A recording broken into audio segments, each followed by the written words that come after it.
एक लाइन मैंने और ऊपर लिख दी है, देखो इसमें क्या लिखा हुआ है, द अकाउंट्स क्लर्क, जो क्लर्क है, जो लेखाकार है, लिपिक है, उसने क्या किया है, हमको डेटा दे रखा है। आपको क्या करना है, किसका डेटा दे रखा है, मीनाक्षी लिमिटेड का। तो आपको क्या करना है, मीनाक्षी लिमिटेड के लिए बैलेंस शीट प्रिपेयर करनी है 31 मार्च 2020 की। और अब मीनाक्षी लिमिटेड है यानी कि कंपनी है, और कंपनी की बैलेंस शीट हम कैसे बनाते हैं, as per schedule 3 part number A में जो फॉर्मेट दे रखा है उस हिसाब से हमको ये बैलेंस शीट बनानी है। यहां पर आपको डिटेल दे रखी है और नीचे कुछ एडिशनल इंफॉर्मेशन भी आपको यहां पर दे रखी है। डिटेल के अंदर मैं बताऊं, शेयर कैपिटल कहां जाएगी, शेयर होल्डर फंड के अंदर। बिल्स पेबल कहां जाएगा, थोड़ा थोड़ा लिख देता हूं, देखो ये कहां जाएगा, ये जाएगा शेयर कैपिटल के अंदर, ठीक है। बिल्स पेबल कहां जाएगा, करंट लायबिलिटी, ओके। बीआर कहां जाएगा, current asset. Bank overdraft current liability. प्रीमिलरी expenses current asset, हाँ भाई है एक्सपेंसेस, लेकिन प्रीमिलरी एक्सपेंसेस जो होते हैं वो प्रारंभिक व्यय बोलते हैं, जब कंपनी का रजिस्ट्रेशन करवा रहते हैं, इनकॉर्पोरेशन करवा रहे होते हैं, उस टाइम होते हैं। तो ये एसेट होती है, बाद में इसको धीरे धीरे राइट ऑफ किया जाता है। अंडरराइटिंग कमीशन जो होती है ये भी करंट एसेट होती है, ये भी कंपनी के जब शेयर इशू किए जाते हैं उस टाइम का खर्चा होता है। अंडरराइटिंग कमीशन आपको पता है, आपके सिलेबस में भी है, तो ये भी करंट एसेट होती है, इसको धीरे धीरे राइट ऑफ किया जाता है। Profit for the year, profit for the year तो आपको पता है रिजर्व एंड सरप्लस के अंदर जाएगा। और provision for depreciation on plant, ये तो आपके जो भी डेप्रिसिएशन है उस एसेट्स में से कम हो जाएगा। सन्ड्री डेटर आपकी करंट एसेट है, सन्ड्री क्रेडिटर करंट लायबिलिटी है, स्टॉक करंट एसेट है, प्लांट फिक्स एसेट्स है यानी कि नॉन करंट एसेट, ठीक है। फर्नीचर नॉन करंट एसेट है, कैश करंट एसेट है, बैंक करंट एसेट है। और कॉल्स इन एरियर आपका शेयर कैपिटल के अंदर लेस होगा, कैसे होगा मैं आपको बताऊंगा अभी, ठीक है। तो ये सारा डिटेल आपको दे रखा है। इसके अलावा नीचे आपको दे रखा है कुछ और, नीचे क्या दे रखा है, the authorized capital. Authorize capital पता है ना, हमने इशू ऑफ शेयर के अंदर करा था। अधिकृत अंश पूंजी, ऑथोराइज कैपिटल वो होती है जिससे कंपनी अपनी पूरी लाइफ में इशू कर सकती है। तो authorise capital of the company is 120 lakh, 1,120 lakh है, divided into 8 lakh equity share of 10 each and 4 lakh preference share of 10 each. मतलब टोटल 120 लाख की कैपिटल है, ठीक है, इसके पीछे लाख लगा दो। इसमें से एक तो है इक्विटी शेयर, वो कितने 8 लाख, और एक कितने का है 10 रुपए का, तो कैपिटल कितनी होगी 80 लाख, ठीक है। एक है प्रेफरेंस शेयर, प्रेफरेंस शेयर जो है वो कितने 4 लाख, और एक प्रेफरेंस शेयर कितने रुपए का 10 रुपए का, तो कितना हो गया 40 लाख। अब 80 लाख प्लस 40 लाख करोगे तो कितना आएगा 120 लाख, यानी कि 1 करोड़ 20 लाख, ओके। आगे आपको दे रखा है the company issue all equity share into public. Preference share अभी तक इशू नहीं किए, लेकिन इक्विटी शेयर सारे के सारे कंपनी ने इशू कर दिए हैं, okay. A share holder 40,000 shares, एक शेयर होल्डर जिसके पास 40,000 शेयर है, उसने 5 रुपए पर शेयर जो कॉल है वो अभी तक पे नहीं करी है। And remaining money were duly received. 5 रुपए 10 रुपए का शेयर है, एक इक्विटी शेयर एक 10 रुपए का है ना, उसमें 5 रुपए पे कर दिए, 5 अभी तक पे नहीं किए। एक अंशधारी जिसके पास 40,000 अंश है, 5 रुपए प्रति अंश की दर से मांग बकाया है और शेष समस्त राशि प्राप्त हो गई। टोटल 10 आने थे, उसमें से 5 आ गए, 5 नहीं आए, ये कह रहा है। और यहां पर प्रोविजन फॉर टैक्सेशन बना हुआ है 5 लाख का, ठीक है। तो ये क्वेश्चन है, आइए हम एक बार बैलेंस शीट का फॉर्मेट बनाते हैं और धीरे धीरे फिर हम उसको समझते हैं और करते हैं। तो यहां बना लेते हैं हम बैलेंस शीट का फॉर्मेट। अब 2 ईयर का डेटा नहीं दे रखा है मुझे, 1 ईयर का ही दे रखा है, तो मैं एक ही कॉलम बना रहा हूं, ठीक है। 1 साल का ही डेटा है तो एक कॉलम ही बनाऊंगा, 2 साल का डेटा होता तो 2 कॉलम बना देता। इसके आप ऊपर लिख सकते हैं balance sheet of Meenakshi limited.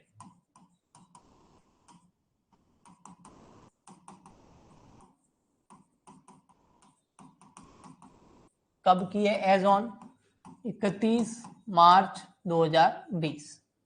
यहां आ जाएगा आपका पर्टिकुलर, नोट नंबर, 1 साल का डेटा है इसलिए करंट ईयर वाला लिख देता हूं, ठीक है।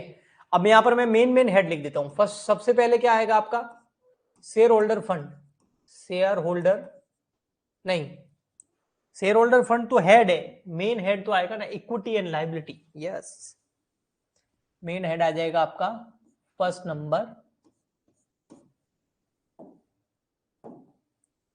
Equity and liability. यस,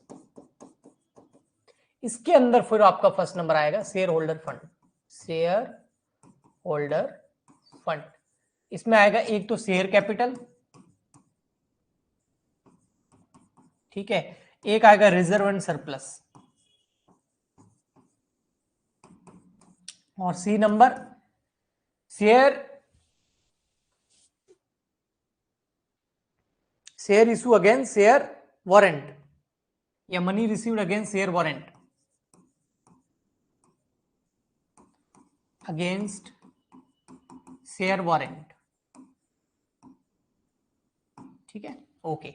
अब सबसे पहले हम एक वर्किंग नोट बना देते हैं शेयर कैपिटल के लिए। नोट नंबर है ना, तो शेयर कैपिटल के लिए हम नोट नंबर बना देते हैं। तो नोट बनाते हैं अगले पेज पर, यहां पर देखो नोट कैसे बनाए जाते हैं, ऐसे बनाए जाते हैं। ठीक है, बिल्कुल सिंपल है, यहां पर बना देते हैं। देखो ये हो गया आपका नोट नंबर 1,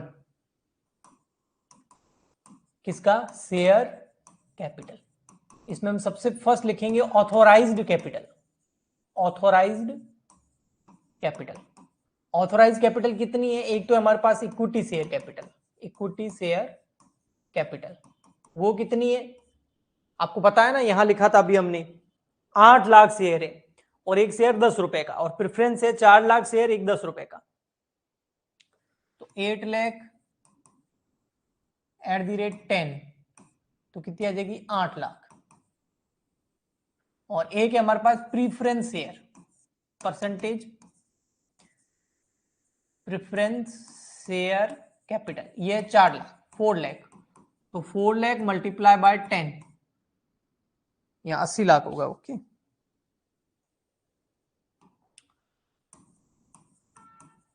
80 लाख, 40 लाख, और टोटल आ जाएगा 1 करोड़ 20 लाख, जिसको हम 120 लाख भी बोल सकते हैं। लेकिन ये ऑथोराइज कैपिटल है, ऑथोराइज कैपिटल कभी भी बैलेंस शीट के अंदर नहीं जाती है ना, पता है ना आपको, ऑथोराइज कैपिटल कभी भी बैलेंस शीट में नहीं जाती। ओके, बैलेंस शीट में क्या जाती है, इशूड एंड सब्सक्राइब्ड कैपिटल,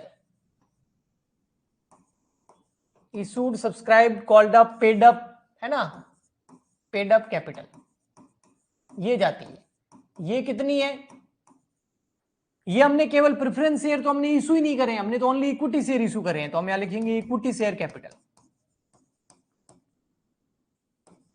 और इक्विटी शेयर कितने इशू करें हमने पता है, पूरे के पूरे 8 लाख, तो 8 लाख शेयर इशू करें, ये कितने रुपए का है, 10 रुपए का, तो कितना होता है 80 लाख रुपए, 80 लाख होते हैं। लेकिन इसमें कॉल्स इन एरियर को लेस कर देंगे, कॉल्स इन एरियर। अब कॉल्स इन एरियर कितना, ये यहां लिखा हुआ क्वेश्चन के अंदर, ये देखिए एक बंदा था ना, ये रहा, आ शेयर होल्डर 40,000 शेयर है, 5 रुपए नहीं चुका है, तो ये हो गया कॉल्स इन एरियर, ये लेस हो जाएगा 40,000 इंटू 5, क्योंकि उसने पैसे दिए ही नहीं, तो calls in arrear, calls in advance होता तो ऐड हो जाता।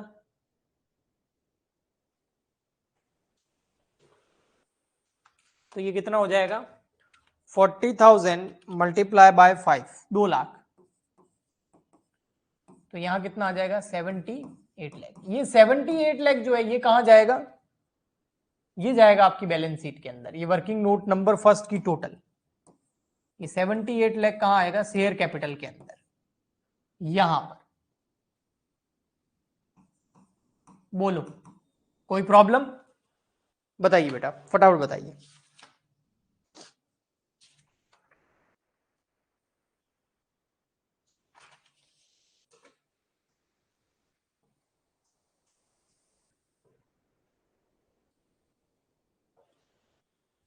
बोलो जी, फिर हम चलते हैं रिजर्व एंड सरप्लस पर।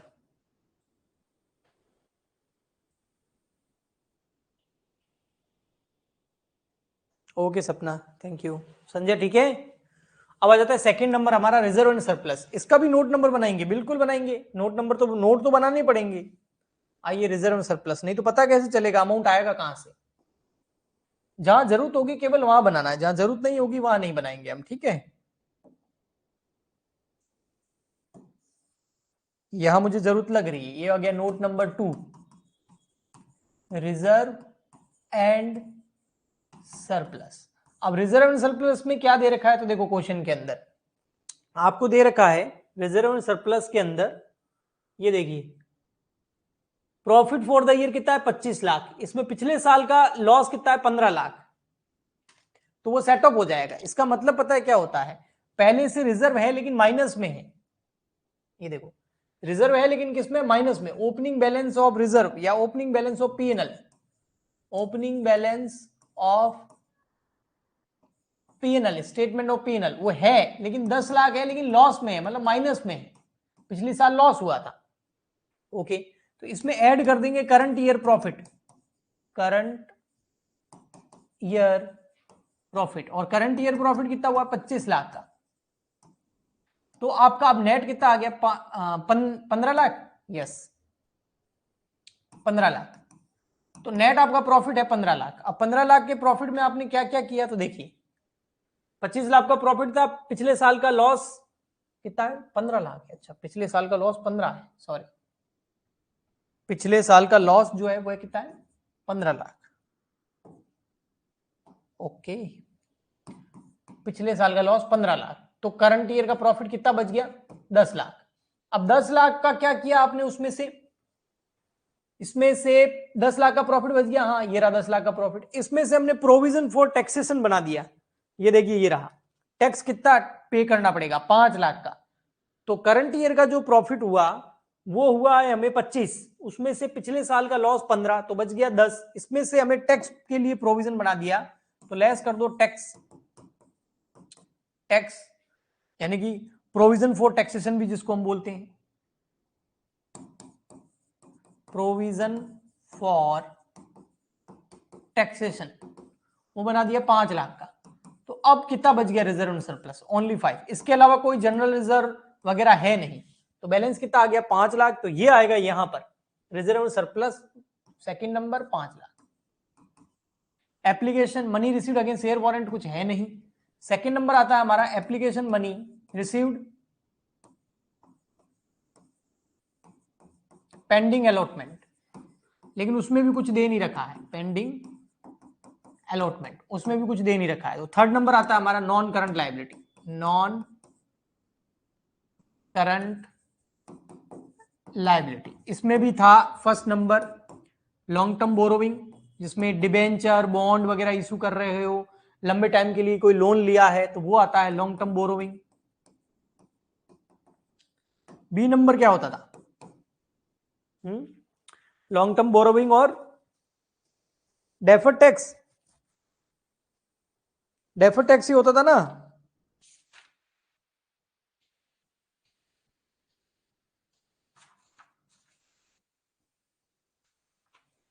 डेफर्ड टैक्स एसेट्स लायबिलिटी, पर डेफर्ड टैक्स लायबिलिटी भी कुछ है नहीं, ठीक है।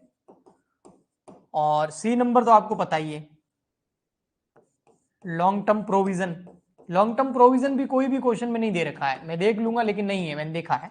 D number other long term liability, वो भी कुछ है नहीं, तो इन चारों में भी कुछ नहीं है, तो लिखा क्यों, इसी बहाने याद हो जाएगा।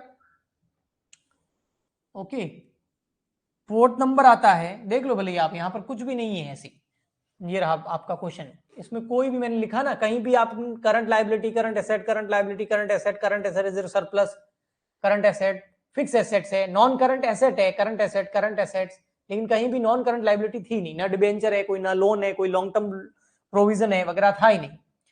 ओके, इसलिए इसको करते हैं ऊपर, और अब हम चलते हैं पॉइंट नंबर हमारे 4 पर। वो क्या है, करंट लायबिलिटी, फोर्थ नंबर हमारा करंट लायबिलिटीज। अब इसमें क्या आता है, सबसे फर्स्ट शॉर्ट टर्म बोरोविंग,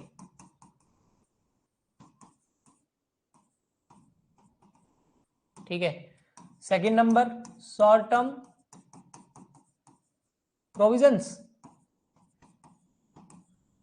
सी number trade payable, trade payable में क्या आता था याद है, क्रेडिटर और बिल्स पेबल, और D number other current liability या शॉर्ट टर्म लायबिलिटी।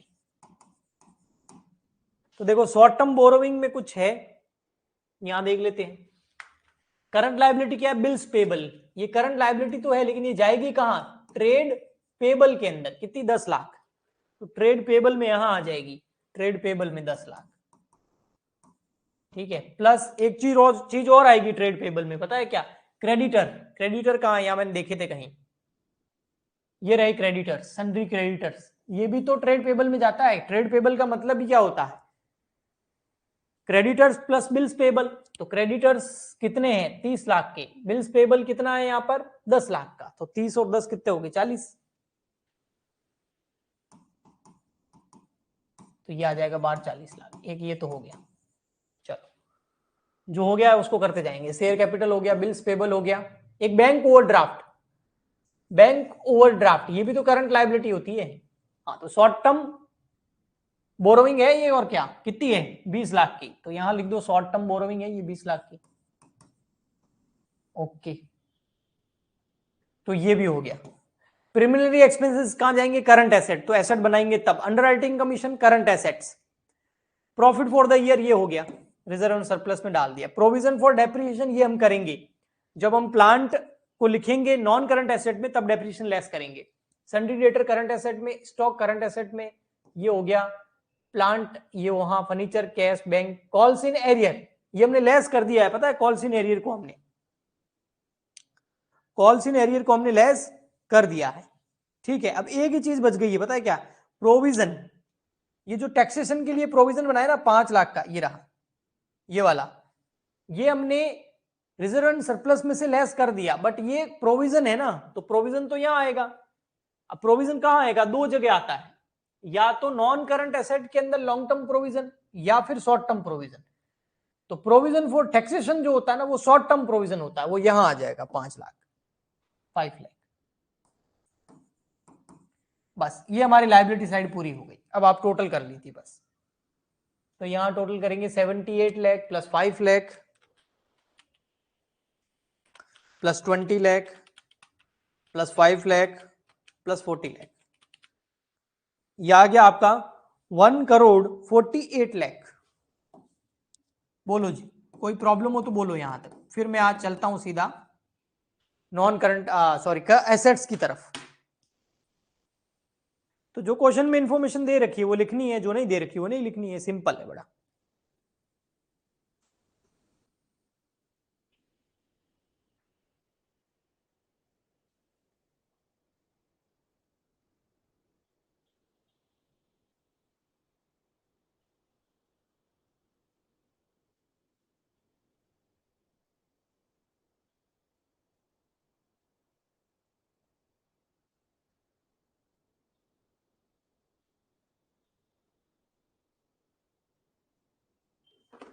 ओके जी, चलिए आगे एसेट्स की तरफ चलते हैं।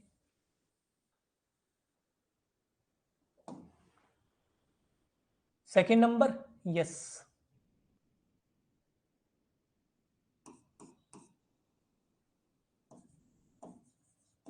एसेट्स।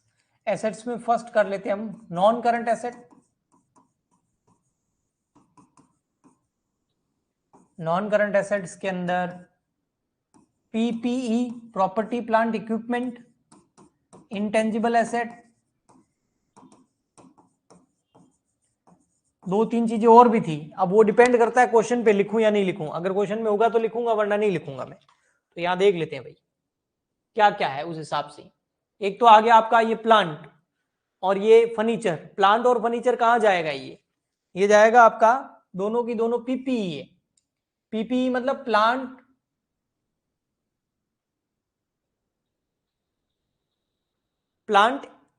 मशीनरी और इक्विपमेंट। क्या बोला था कल? पीपीई लिखाया था, क्या लिखाया था आपको याद है? रिप्लाई करना। Property plant equipment, yes. तो प्रॉपर्टी प्लांट और इक्विपमेंट, तो उसमें ये दोनों चला जाएगा, 30 लाख और 10 लाख। बट 30 लाख में डेप्रिसिएशन भी है प्लांट पर, ये रहा provision for depreciation on plant, कितना? 1.5 लाख, ये लेस हो जाएगा। तो 30 लाख में से यहाँ 30 लाख में से 1.5 लाख लेस हो जाएगा डेप्रिसिएशन का, और प्लस फर्नीचर ऐड हो जाएगा। फर्नीचर कितना है? 10 लाख का,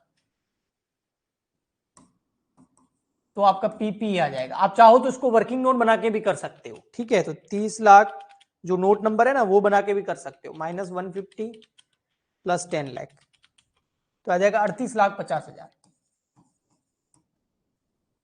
इंटेंजिबल एसेट क्वेश्चन में कोई किसी भी प्रकार की हमको दे नहीं रखी है, और नॉन करंट इन्वेस्टमेंट वगैरह कुछ भी नहीं दे रखे हैं। तो सीधा मैं आ जाऊंगा सेकंड पॉइंट पर, वो है current asset.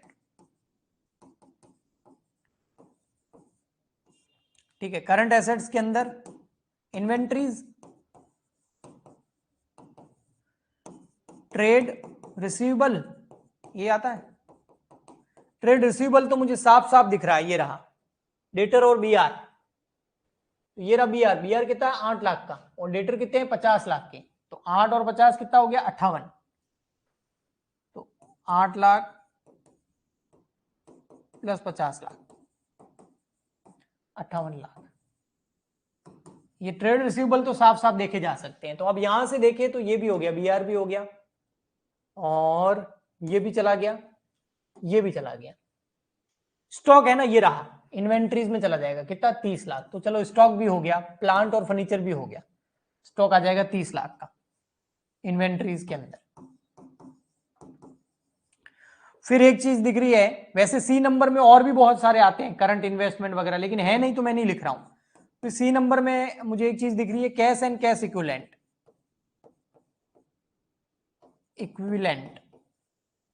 Cash and cash equivalent में पता है क्या दिख रहा है? ये देखा, ये रहा यहां पर। एक तो कैश 50,000 का, बैंक कितना? 6 लाख का, तो टोटल मिलके कितना हो गया? 6,50,000 कैश एंड कैश इक्विवेलेंट। तो यहां कर देंगे कैश एंड कैश इक्विवेलेंट में 6,50,000। ओके,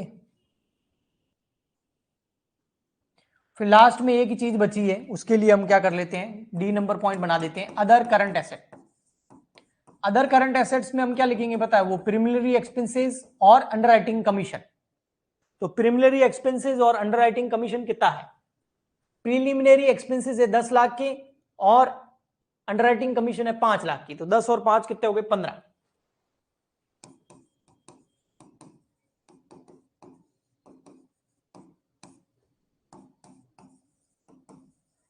और देखो कुछ है क्या? मेरे हिसाब से सब हो गया।